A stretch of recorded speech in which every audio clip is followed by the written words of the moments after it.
இன்றைக்கி நம்ம பார்க்கக்கூடிய வாழை என்னென்னு பார்த்தீங்கன்னா கதலி ஏலக்கி என்று அழைக்கக்கூடிய வாழை.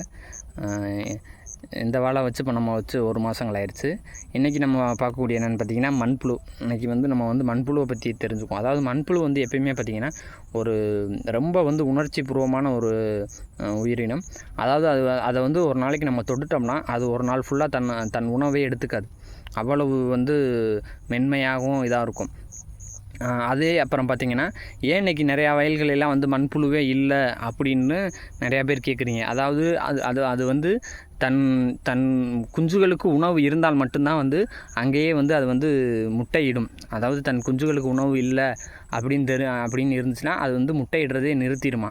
அதனால தான் இன்றைக்கி நிறையா வயல்கள்லாம் மண்புழு இல்லை, வயலில் மண்புழுவே காணோம் அப்படின்றீங்க. அதுக்கு அங்கே நம்ம ரசாயன உரங்களை போட்டால் ரசாயன உரங்களாலே அது அழிஞ்சிடும். ரசாயன உரங்களை துளி கூட அதுக்கு உணவாக உட்கொள்ள முடியாது. அங்கே நீங்கள் மண்புழுவுக்கான உணவுன்னு பார்த்திங்கன்னா காய்ந்த இலை சருகுகள், குப்பைகள், இதுதான் மண்புழுவுக்கான உணவு. அப்போ அந்த மண்புழுவுக்கான உணவு எவ்வளோக்கு எவ்வளோ இருக்கோ அவ்வளோக்கு அவ்வளோ தான் அங்கே தான் மண்புழுவே முட்டையிடும். அதுதான் இது. இப்போ நம்ம பார்த்திங்கன்னா மண்புழு உரம் ஏன் வயலுக்கு வாங்கி பயன்படுத்தக்கூடாது அப்படின்னு பார்த்திங்கன்னா, மண்புழு உரம்ன்றது அந்த வயலில் இருக்கிற மண்புழுக்கள் சாப்பிட்டு ஆரோக்கியமாக இருந்தால் மட்டும்தான் இந்த மண் ஆரோக்கியமாக இருக்குமே தவிர நம்ம வெளியிலேருந்து வாங்கி அந்த பயன்படுத்துறது ஒரு தற்காலிக தீர்வை தவிர அது ஒரு நிரந்தர தீர்வாக இருக்காது.